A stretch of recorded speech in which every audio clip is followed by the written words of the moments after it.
我明明是个活人，却在地府立下999件汗马功劳，刚被册封为阴司，就被阎罗一脚踹回了阳间。可我刚落地就傻了眼，只因恐怖末世降临，阳间现在也全都是鬼，并且还有人和鬼签订了契约，成为了遇鬼使。此刻我的面前正站着一男一女，中年男人看着我身上散发的浓郁鬼气，对女孩说道：“这么浓的鬼气，他可能不只是凶险级的鬼，赶紧使用道家手段来对付他。”年轻女孩听后连忙掏出一把黄色符纸，围着我转了一圈，把我钉在符纸中间，接着又掏出一把桃木剑就直冲我。一边暗了晦气，刚回阳间就遇到了神经病，一边伸手把缠绕在四周的符纸全撕了。年轻女孩看到这一幕直接傻了，这么凶的鬼居然连符纸都不怕。年轻女孩不信邪，又拿出一张紫色符纸，径直的贴在我的头上。我皱着眉把符纸揭掉，然后揉成一团，随手扔掉后，对着她吼道：“你特么神经病啊！”说着我又夺过她手里的桃木剑，一把不断了。年轻女孩彻底慌了，所有手段都对这恶鬼没用，于是她想都没想，扭头就跑，一边跑还一边大喊：“李叔，快跑！这鬼太厉害了！”我听后更生气了：“你才是鬼，你全家都是鬼，真特么晦气！”上来就遇见俩神经病。与此同时的不远处，一个披头散发的身影正漂浮在半空，嘴里还喃喃着：“好浓的鬼气啊！如果吃掉对方，我一定可以变得更强。”一边说他一边快速的朝着你的方向飞来。忽然他猛然一怔，随即扭头就跑。怎么可能？这种大人物怎么可能出现在阳间呢？难道是阴阳相隔的屏障彻底没有？原来7年前阴阳两界隔离屏障破了个缝，一夜之间数不清的鬼全来到了阳间，而这女鬼也是其中一个。要知道实力越强，来阳间的概率就越小。她不理解像我这种阴司级别的存在如何能出现在阳间呢？就在这时，她身后传来我的呵斥声：“你给我站住！”话音刚落，一股恐怖的威压就瞬间笼罩住了女鬼。女鬼立马转身求饶道：“莫林大人饶命啊！”我很是疑惑的问：“你认识我？”原来女鬼也是夜兜的鬼，7年前见过还是阴差的自己。我也从她口中得知了，阳间早已是人鬼共存的世界，鬼为了积攒鬼气，有的跟人类签订契约，有的则是霸占某处地方独自修炼。我了解完情况后对女鬼说道：“你别害怕，我不会伤害你的。”女鬼听后连忙感谢，随即就准备离开。然而她刚转身，我却突然伸出手掌拍在女鬼头上，口中吐出一个震字，紧接着女鬼就消失不见了。叮，恭喜您获得鬼迹鬼眼。我脑海里那本7年前就出现的镇鬼书可算翻开了第一页，姓名晨曦，境界凶险级，技能鬼眼，冥币产出20元每天。备注：境界越高，产出的冥币就越高。我看完之后眼睛一亮，冥币是用很多鬼气凝聚而成的，无论是鬼还是阴差都可以用冥币提升境界，册封阴差更需要大量冥币，所以这冥币是修炼的必需品。而我现在只要抓一只凶险级的鬼，一天就能产出20冥币，内抓10只凶险级的鬼，一天就能产出200冥币，一年就有6万多的冥币。要知道自己在阴间做阴差的时候，一年的工资也就不到100冥币。更离谱的是，自己还获得了这个鬼的轨迹。我第一次感觉到了镇鬼书的强大。与此同时，女鬼晨曦出现在了一个四处都是墙壁的空旷的地方。只见她一边四处乱飘，一边大喊着：“放我出去，放我出！”哎，等等，这里的鬼气怎么这么浓郁？比阴间的鬼气都要浓郁。要知道晨曦在阳间的时候，为了积攒一点鬼气，就要消耗大量的精力跟时间，而在这里她只是呼吸一下，获得的鬼气就比在外面1个月积攒的鬼气都多。这里简直就是厉鬼的天堂呀！然而还没等她高兴，一眨眼她又出现在我面前。我看着一脸惶恐的晨曦问道：“你想让我放了你？”晨曦连忙摇头：“能被您收留是我的福气。”他可不傻，能有一处鬼气浓郁的地方居住，谁不住谁就是傻子。我点点头又问道：“鬼眼的作用是什么？”鬼眼是我的鬼技，使用之后可以看见其他鬼的等级跟拥有的鬼技。我摸着下巴沉思，鬼眼这个鬼技对于别人来说可能很鸡肋，但是对于自己来说可是如虎添翼。因为镇鬼书的空间有限，不可能什么鬼都收，所以我完全可以依靠鬼眼去寻找一些强大的鬼。晨曦也立马明白了我的意图，于是连忙谄媚的开口道：“莫大人，我知道一个恐怖级的鬼，以您的实力一定可以收服他，我这就带你去怎样？”于是我在晨曦的指引下，很快来到一个村子前。我刚准备进去，一个老头就喊住了我：“小伙子，你也是冲着里面那个家伙来的？那可是个凶险级的鬼，你最好别去，当心丢了性命。”就在我准备说自己不怕的时候，2辆奔驰刚好驶了过来，车门打开后，走下来一个漂亮女人和5个20多岁的年轻男人。“云老，这是我给你带来的人，您看够用吗？”那老头打量了下5位遇鬼使，点头说道：“3位3级遇鬼使，2位2级遇鬼使，够用了。”年轻女人听后微微一笑道：“云老，今天仰仗您老出手，请您务必帮我抓住里边的那只凶险级的鬼。”原来这年轻女人为了能够成功抓捕这只鬼，足足花费了300多万才请来了5位遇鬼使，并且还给了云老2件鬼器请他出手。而他之所以花费这么大的代价，是因为只要能抓住凶险级的鬼并契约成功，他就能成为3级遇鬼使，彻底稳定在家族的地位。想到这里，他挥挥手冷声道：“封路。”随即就转身跟着云老进了村子，而他带来的几位保镖连忙拉出了拦路架子，拦住了道路，不让人进入村子。我见此就尝试对着保镖询问道：“我能进去吗？”而眼前这几位保镖就好像没有听见我说的话，对我视而不见。我也不急，就站在不远处眺望着村子，不知道是不是受到了什么影响，感觉天更黑了。就在这时，村子里忽然传来那年轻女人的呼救声，而此时的年轻女人正被一阵黑色的烟雾包裹，导致她整个身子都不能动，唯一能做的就是大声的呼救。就在她绝望之际，我从天而降，并大吼一声：“给我滚！”那包裹着女人的烟雾忽然一滞，年轻女人一看到你就连忙喊道：“救命！带我出去，我给你很多很多钱。”我眼前一亮，自己现在是挺缺钱的，于是我一伸手就捞出了女人，然后提着她缓缓退到村子口，把她放下后说道：“你在这里待着，我进去看看。”年轻女人赶忙阻拦道：“不要去，里边的鬼鬼很厉害，是恐怖级的，你会丢命的。我没搭理他，而是径直的走向村子中央。很快就看到了那5个遇鬼使的尸体。就在这时，一只带着血的手忽然拍在我肩膀上，我一转身就看见了云老一脸血迹的站在自己身后。小兄弟，我给你3000冥币，快带我走。他跟我说话的时候还在四处张望，似乎害怕那只鬼突然出现。我没理云老，而是一个箭步冲到正前方的那片飞雾前，随即将手掌伸入其中，然后猛地一拉，一道黑色身影就被我拉出了飞雾。而我的眼前也出现了这只鬼的信息：姓名、处刑、境界、恐怖级、诡计、魂链。使用魂链可以捆绑敌人，约束敌人攻击，然后给予敌人致命一击。看着眼前漂浮的信息，我暗叹这鬼眼还真不错，一个照面就彻底看穿了厉鬼的所有信息。而处刑正龇牙咧嘴的想要反抗，但他的手脚根本没有办法。他不知道的是，我刚刚使用了阴差专用术法困鬼，困住了他全身的力量。云老看到这一幕彻底傻眼了，这家伙这么厉害的吗？随手一抓就抓住了厉鬼，看来是自己看走眼了。而我正在询问处刑他是奈何桥的鬼还是鬼域的鬼，人类都不知道。其实阴间现在分为3大势力，以阎王为首的夜都为一方势力，以判官跟孟婆为首的奈何桥为一方势力，最后就是以鬼王为首的鬼域。而我和晨曦就属于夜都势力，夜都的鬼都比较平和，很少害人性命。奈何桥的鬼分化比较严重，害不害人的鬼都有。至于鬼域的鬼，则都喜欢害人的厉鬼，个个都沾染业障，脾气暴躁。处刑并没有直接回答你的问题，而是骂骂咧咧的怒吼。我也不多说废话，抓着处刑就狠狠地摔向地面，砰的一声，地面就砸出一个大坑。随即处刑的身影好像暗淡了几分。见状，我又是一把抓住处刑，再次狠狠地砸在地面。几个来回，处刑在快被打散的时候，开口求饶道：“大人饶命啊！我是鬼域的鬼。”我听后又狠狠地对了他一拳。最讨厌的就是鬼域的鬼。随即我又一连串问了处刑几个问题：鬼域在阳间有多少阴差，多少阴司？最强的鬼是什么实力？但处刑都摇头表示不知道。我只能放弃提问，随即把手放在处刑的额头，紧接着处刑就消失在原地。叮，恭喜您获得诡计魂链。镇鬼书的第2页也多出了处刑的信息，他每天能产出40元冥币，看来捉的鬼等级越高，每天的冥币产出能翻倍增长啊。而我只要积攒的够多，就可以成为洞主级别的存在。云老看见恶鬼被收服，可算把提着的心放回了肚子里。他看着自己的断臂，无奈的叹了口气，这一趟自己真是亏了，不仅折了3件鬼气不说，还断了1条手臂。随即他连忙对着我重重感谢道：“小兄弟，多谢救命之恩。”云老一边说，一边掏出了3000冥币递了过来。我收下冥币，刚准备转身离开，咔嚓一声，灰白色的灯光瞬间从4面8方照来，紧接着几辆皮卡车驶了进来。当车停下后，一群穿着黑风衣的人走了下来，其中一个女人开口道：“我们是遇鬼社的人，请问需要捉的鬼在哪里？”云老见此立马就明白这是救援来了，于是他赶紧开口道：“恶鬼已经被击退了。”话音刚落，之前被我救出去的女人踉跄的走了出来，对着云老愧疚的说道：“云老，对不起，害你断了1条手臂。”云老无奈的开口道：“仙云，这不怪你，只怪我自大，没提前勘察，没搞清楚这恶鬼的级别。”仙云又扭头看向我问道：“恩人，您没事吧？那只鬼没伤到您吧？”我摇头表示没事后，仙云就连忙安排1辆车把我送到一家豪华酒店住下。第2天一大早，昨晚那个遇鬼社的女人就敲响了我的房门。“你好，我叫李冰烟，是云川市遇鬼社的副社长。我昨天已经听仙云介绍过遇鬼社，这是个国家机构，基本每个地区都有。”还不等我询问李冰烟的来意，他就开口道：“我想邀请您加入遇鬼社，平时我们不会约束您，您可以做自己想做的任何事，我们只会在遇见无法解决的事情时，请您出手解决，而且还会支付你相对应的报酬。”我听后并不为所动，而是示意他继续说。于是李冰烟再次开口道：“我们遇鬼社有最厉害的情报网，您如果需要找人或者是找鬼，我们都可以给您提供情报。如果您遇到麻烦，我们还可以给您提供一些势力上的帮助。”我听后没有一口回绝，自己刚回阳间，还没搞清阳间现在到底什么情况。于是我开口道：“我会好好考虑考虑要不要加入。”李冰烟听后也并不失望，而是客气的道了别。离开酒店后，跟在李冰烟身后的男子不满意的吐槽道：“理解，他只是一个遇鬼使，您至于这么低三下四的求他加入吗？”李冰烟用很严肃的语气说道：“他抓住了恐怖级的鬼。”男子下意识的反驳道：“云老不是说他只是把恐怖级的鬼打跑了吗？难道云老在撒谎？”随即男子就想到，这个莫林能抓住恐怖级的鬼，就意味着他肯定已经契约了一只恐怖级的鬼是4级遇鬼使。要是他真的抓住了昨天的那只恐怖级的鬼，不就意味着他拥有了2只恐怖级的鬼？想到此处，男子倒吸一口凉气，顿时明白为什么理解态度那么古怪。而另一边，我则是坐在沙发上，喝着汽水，吃着零食，看着电视，体验这种失而复得的做人感受。等我吃饱喝足后，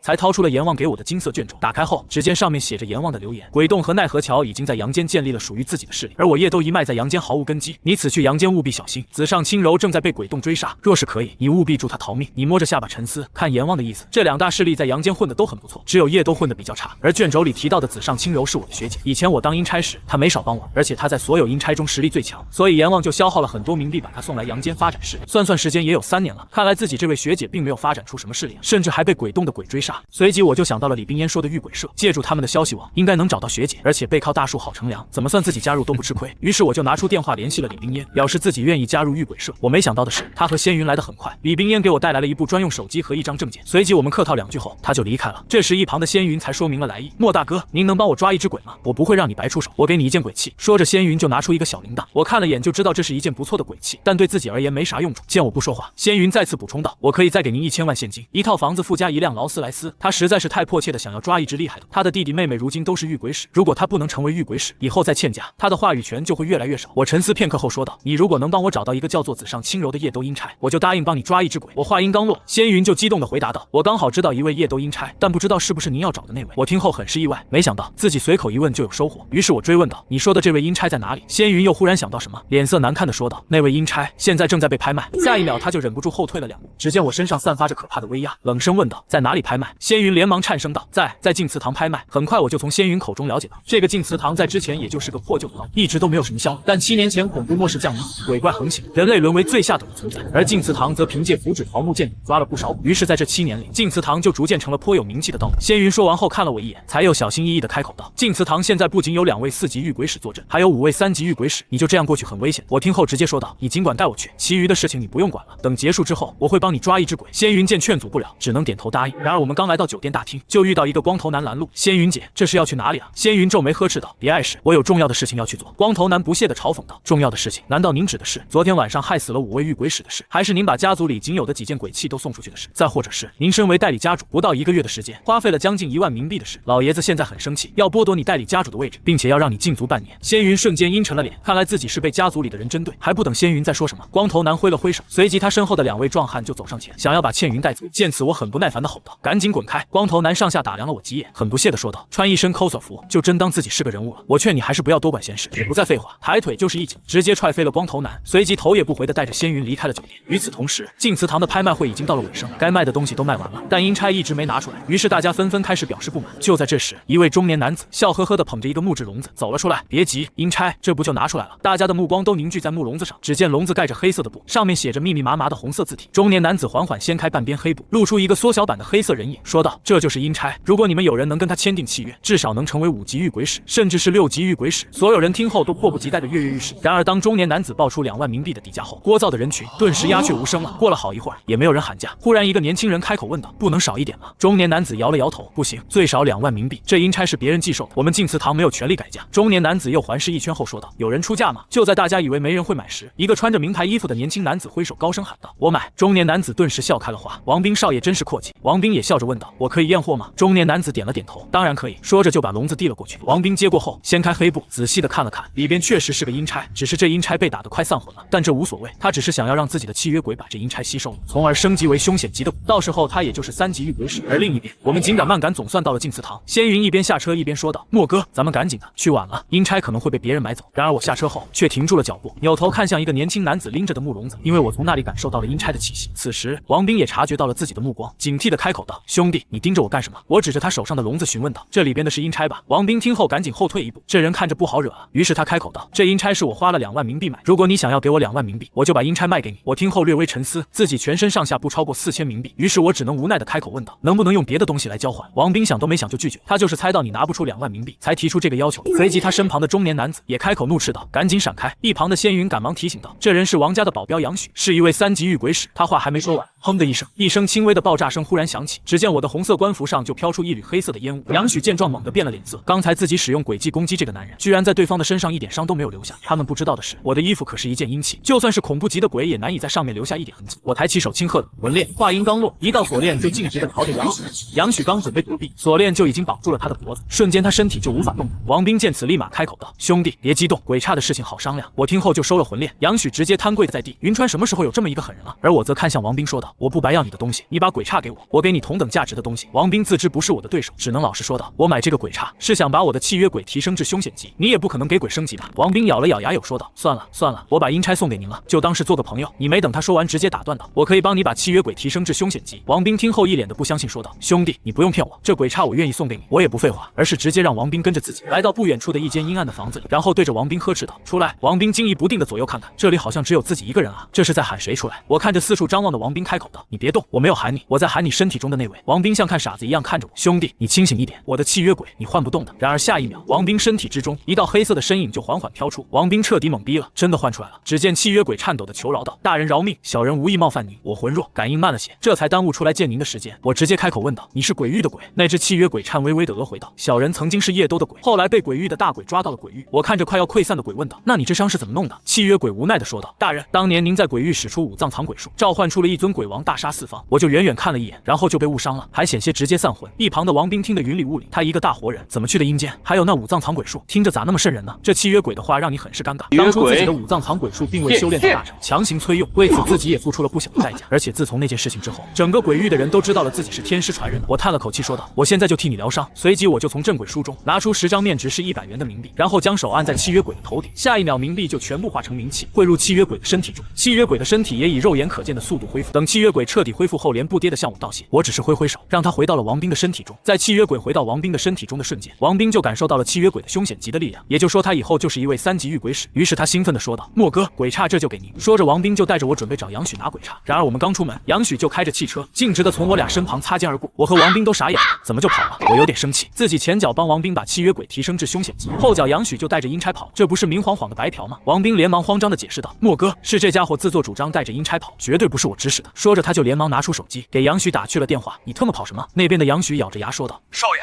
你先扛着，我这就回去找老爷子来救您。”王斌直接破口大骂：“你个傻缺，特么赶紧给我回来！”杨许见此更是笃定王斌被胁迫，于是他再次开口道：“少爷，我知道您是迫于那小子的胁迫，等我回去找老爷子来救你，一起对付那个小子。”王斌听后满脑子黑线，立马大吼道：“你在脑补什么？我没有被胁迫，我是心甘情愿的，你赶紧把阴差给我送回来！”不知道是不是王斌表现得太过于着急，杨许根本就没有要回来的打算。王斌心虚的看了看我，又看了看手机，我此时也明白这是个误会，而且一时半会也解决不了，于是我开口说道：“那只能我去你家亲自去拿回鬼刹。”王斌连忙点头表示同意。那莫哥，您现在就跟我去我家。我摇了摇头说道：“等我解决另外一件事情再说。”随即我转身走向净祠堂，冷声质问道：“阴差是谁抓的？”瞬间所有人的目光都汇聚在我身上，窃窃私语也在周围响起。中年男子眼眸微眯说道：“小兄弟，你这是何意？”我问阴差是谁抓的，中年男子呵斥道：“关你屁事！看来你是来我净祠堂闹事的。”随后他身后就出现几个男子，仙云见此连忙小声对你说道：“莫大哥，这几人都是3级遇鬼使。”我冷漠的解释道：“我不是来闹事，我只是询问阴差的事情。”中年男子冷哼一声，随即就准备召唤契约鬼，可他突然发现自己体内的契约鬼就像是消失了一样，任凭他如何召唤都没得到回应，而他身后的几个3级遇鬼师也一样如此。我见他们还是不愿意开口，就说道：“你们如果不愿意说出关于阴差的事情，我就只能动些手段了。”净祠堂的几位遇鬼师丝毫不惧，还在努力沟通体内的契约鬼。见此，我低下头，嘴巴张开，吼了一声，不知名的液体就从我嘴里流出。与此同时，我的胸腔也在蠕动，好像有什么东西要出来似的。就在这时，一位穿着道士服的老头忽然出现，并向我拱手道：“大人，收了您的神通吧，我是这家道观的道主，有事您可以和我说。”我听后就深吸一口气，把原本准备召唤出来的东西又收回了腹中。既然管事的人出来了，自己也就不用施展五脏藏鬼术。但其他人见道主对我如此客气，就很不满意了。道主，这家伙大闹拍卖会，您应该驱逐他。道主听后冷嗤一声：“闭嘴！一群没眼力见的东西。”随后他又对我说道：“大人，让您见笑了，请您不要跟一群没见识的晚辈计较，我们里边说话。”说完就领着我向里间走去。而没人发现的是，王斌正一脸便秘的盯着我之前留下的口水，真的要去捡口水吗？这好恶心！见他迟迟不动，他身体里的契约鬼彻底暴躁，快去捡起来！你这个傻缺，这东西可不是口水，而是鬼气浓郁到某种程度形成的液体，对于鬼来说可是大补。王斌感受到了契约鬼的迫切，只能硬着头皮用纸巾把地面的口水捡了起来。等他一抬头，就看见一旁的仙云用一脸震惊及嫌弃的表情看着自己，而另一边的我则开门见山的说道：“我只想知道谁抓的阴差。”道主听后直接对着中年男子说道：“青云，告诉这位大人，这鬼是谁抓的？”青云看着道主阴沉的脸色，不敢再推脱，连忙开口道：“鬼不是我们抓的，是别人寄售在这里的，我们只拿10%的提成。”我追问道：“对方叫什么名字？什么势力？来自哪里？”青云也想了想，开口道：“对方自称孙野，好像不是云川本地人，我跟他也只见过一次面，其他的我们也不知道。如果您想找他，等他来拿冥币的时候，我可以联系你。”我点了点头表示同意，然后留下自己的手机号就离开了。见我离开后，青云不解的开口问道：“老爷子，您怎么对那个小子这么客气？而且没有必要因为他坏了咱们净祠堂的规矩吧？”道主听后只是淡淡的开口问道：“你们知道刚才为什么召唤不出自己的契约鬼吗？”众人都摇头表示不解，因为你们的契约鬼害怕。所有人都不敢置信的看着道主，契约鬼怎么会害怕一个人类？道主见此只是严肃的说道：“他是我们惹不起的存在，以后都别去惹他。”而另一边，王斌已经开着车带着我和仙云来到他家的别墅大门口。我一下车就注意到从王家走出来的一个纹身男，因为他身后漂浮着一片血红色阴影，里面各种残影在惨叫求救，而这幅景象代表着这纹身男的契约鬼吸收了这些残影生前的精血来提升实力。王斌见我打量纹身男，连忙开口介绍道：“莫哥，这人叫做龙火，是一位4级遇鬼使。”与此同时，龙火也身体一顿，好像在跟谁说话似的，快速抬头看了自己这边一眼后，就加快脚步准备离开。而我也在龙火的身上感觉到了一种很熟悉的气息，于是我一个闪身就拦住了他。“老熟人，怎么看见我就跑？”龙火满脸不耐的说道。“谁跟你是熟人？我又不认识你。”龙火说着就想再次转身离开，我再次拦住他说道：“我没有跟你说话，我是在跟你体内的契约鬼说话。张鬼，咱俩俩在阴间也打过几次交道，你还不出来见我？还不等龙火再说什么，一道漆黑色的身影就从他体内缓缓漂浮出来，求饶道：“大人，请饶小人一命。”所有人都震惊不已，4级契约鬼居然这么怂的吗？而我则是毫不留情的怒骂道：“张鬼，你在阴间做尽坏事，来阳间还是坏事做尽，难道不该死吗？”原来这张鬼属于鬼域的鬼，之前自己还是阴差的时候就跟他发生过争斗，而你当时斩了他3回，让他实力大减，却让他逃回了阳间。没想到在这里遇见了张鬼，按下满心怒火，再次开口求道：“莫阴司，我跟你无冤无仇，今日请您高抬贵手。”我不屑的冷嗤一声：“你在阴间杀了我几位朋友，你说这叫做无冤无仇？”我话音刚落，一道锁链就凭空出现，直冲张鬼而去。张鬼想要躲避，可这锁链就如同复古之躯，瞬间就困住了他。张鬼自知今日是逃脱不了，于是大声嘶吼道：“莫林，这是阳间，我鬼域独大，这里没有你们夜都容身之处，你不会有好下场的。”我没理会他放的狠话，而是伸出手放在张鬼头上镇压。叮，恭喜您获得鬼技黑雾。一旁的王兵等人看见这一幕无不震撼，这可是恐怖级的鬼，莫林居然不到几分钟的时间就镇压了，这也太凶狠了吧！而龙火看见自己的契约鬼被抢走，当即就冲上来嘶道：“还给我！那是你的契约鬼！”我一脚踢飞了他后，转头对王兵说道：“送他去治安管理局吧，他至少杀了10几个人。”王兵听后立马就安排人把龙火给绑了。王兵的父亲见你忙完，赶紧出声招呼道：“王兵，别傻站着了，请贵客进屋。”王兵连不跌的答应后，又一巴掌拍在杨许后脑勺：“蠢货，把阴差带过来！”于是很快我就看到关押着阴差的木笼子。当我掀开黑布后，就看见一个漆黑色的小人，四肢被细红绳穿透，悬吊在最中心的位置。而我在看到黑色小人的瞬间，也明白了这阴差并不是自己的学姐。当我试图打开木笼子时，噼里啪啦一阵电流瞬间被激发，我被电得不得不松开了笼子。下一瞬间，一条红色的丝线就直冲我而来，我当即拔出腰间的长剑，就将红线斩断。随后又一剑挥向了笼子，怒至笼子顿时4分5裂。接着我将手掌放在鬼的身上，给他灌输了鬼气，鬼身体很快就恢复了正常大小。只见鬼恢复后，立马单膝跪地：“小人李薛，参见大人，多谢大人救命之恩。”我开口询问道：“你是被谁抓住的？”李薛见有了主心骨，就连不跌的告状道：“我是被一个鬼域的大鬼和御鬼使联手设计被抓的。”我沉思片刻后又问道：“你知道我学姐子上轻柔的下落吗？”鬼连忙回答道：“子上轻柔她已经失踪1年了，我之前也派其他鬼找过，但都一点消息都没有。”我见问不出什么有用信息，就开口道：“我知道了，你先找一处地方疗伤，有事需要你的时候我会换你。”接着我又对着仙云说道：“仙云，你能借我1万冥币吗？”仙云想也没想的就开口答应下来：“可以，我现在就回家想办法帮您筹钱。”说完他就转身离开，而我也没有多做逗留，直接回到了酒店。刚回到房间，我就召唤出了张鬼，询问他关于鬼域的事情。张鬼慌张颤抖的说道：“鬼域目前占据3个省，组建了一个属于自己的势力，而且他们还跟御鬼使合作，主要是对付夜都来的阴差。目前他们已经劫杀了32位夜都阴差。”我略微沉思片刻后又问道：“鬼域怎么知道夜都阴差的位置的？要知道整个龙国地域宽广，所以我很是不明白阴差为什么就那么轻易的被找到。”张鬼也摇摇头表示不知道。大人，我实力浅薄，能知道的也只是些普通消息。我听后也是一阵头疼。鬼域会对付夜都的阴差，那就意味着同样会对付自己，毕竟自己之前在阴间可没少杀鬼域的鬼。就在这时，我的手机突然响了起来，刚接通就传来李冰烟着急的声音：“莫林，你现在有时间吗？”我开口问道：“有什么事直接说。”对面的李冰烟见此也不废话，直接说道：“黄海街26号出现了一个很厉害的鬼，已经死了3位御鬼使，我想请您过去看一下，如果您能解决这件事情，会有2000冥币的报酬。”我听后很爽快答应了，自己现在可是很缺钱。挂断电话后，我就换了身衣服，阴丝袍太扎眼了，别的鬼一看见就能知道自己的身份。在没有打探到鬼域的消息之前，自己还是低调一点比较好。随即我带着自己的配件打车来到了黄海街26号。我刚下车就发现前方的路被人封住了。“先生，这里封路，暂时不允许进入。”我拿出李冰烟之前给的证件表明身份道：“我是御鬼社的人，是来解决麻烦的。”男子见此当即说道：“那你跟我来。”男子一边带路还一边好心的提醒道：“刚刚已经来了4位御鬼使，死了3个，重伤1个，你千万小心。”很快我们就来到一栋烂尾楼前，只见一群人簇拥在一起讨论着什么。男子对着一个扎马尾的女子汇报道：“堂姐，御鬼社的人来了。”唐芳点了点头，就不再理会我。此时他正在打电话，好像是在询问对方大概多久到。于是我就准备自己进入烂尾楼，可刚没走几步就被唐芳拽住了胳膊质问道：“你干什么？”我很是不解地问道：“不是要抓鬼吗？”唐芳听后不由分说的就把我拽了回去。里边那只鬼很凶，已经杀死了3个御鬼使，你一个人进去不是送死吗？别着急，我请了一位很厉害的御鬼使过来，等他来了我们一起进去。见此我也不好多说什么。10分钟后，一阵发动机轰鸣声传来，我一抬头就看见一架直升机缓缓停在了不远处的空地上，紧接着一位打着雨伞的女子走了下来。唐芳对着我介绍道：“云灵是3级御鬼使中最强的存在，看见他手上的那件伞了吗？那可是一件鬼器，里边住着一只危险级的鬼。”只见云灵走近后开口问道：“堂姐，现在什么情况？”唐芳皱着眉说道：“情况很糟糕，我们已经损失了3位御鬼使。”云灵听后拍了拍黑色的伞，下一秒一道黑色身影飘了出来，然后这只鬼就趴在云灵耳朵旁，小声的说着什么。云灵点了点头后就招呼唐芳向烂尾楼走去。我见此也连忙跟了上去。云灵见我是新面孔，就询问道：“你应该是新来的吧？那你一定要跟紧我，等会遇见鬼，我能护你。”说完他就转身带头走进了烂尾楼。然而没走多久，咔的一声脆响，吓得唐芳和云灵一个激灵。我有些尴尬的开口道：“我不小心踩了个石头。”我心里也很是无语，这俩人的反应也太离谱了吧。就在此时，我忽然感应到一强一弱的2股鬼气，也就是说这里有2只鬼，其中有只鬼比较弱，而云灵带的路就是在往弱鬼的方向走，强鬼的方向在另外一边。唐芳见我四处张望，就开口问道：“怎么了？是不是看见什么了？”我指着相反的方向说道：“没事，我往这边走。”不等2人回应，我转身就朝着相反的方向走去。唐芳看着我的背影无语的说道：“新人可能没有经历过生死，害怕了。”云灵了然的说道：“我们们都是从新人走过来的，当初我第一次执行抓鬼任务，也挺害怕的。忽然云林身旁的鬼察觉到什么，朝正前方冲去。见状，云林加快脚步，紧跟其后。与此同时，我刚踏上2楼，一阵莫名的冷气就迎面袭来。我一抬头，就看见一张腐烂的面孔。只见那只鬼挥动了手指，紧接着一阵黑气朝我冲来。我一抬手就挡住黑气的攻击，然后又一甩手，又使出魂炼武技，瞬间就把这只鬼给绑。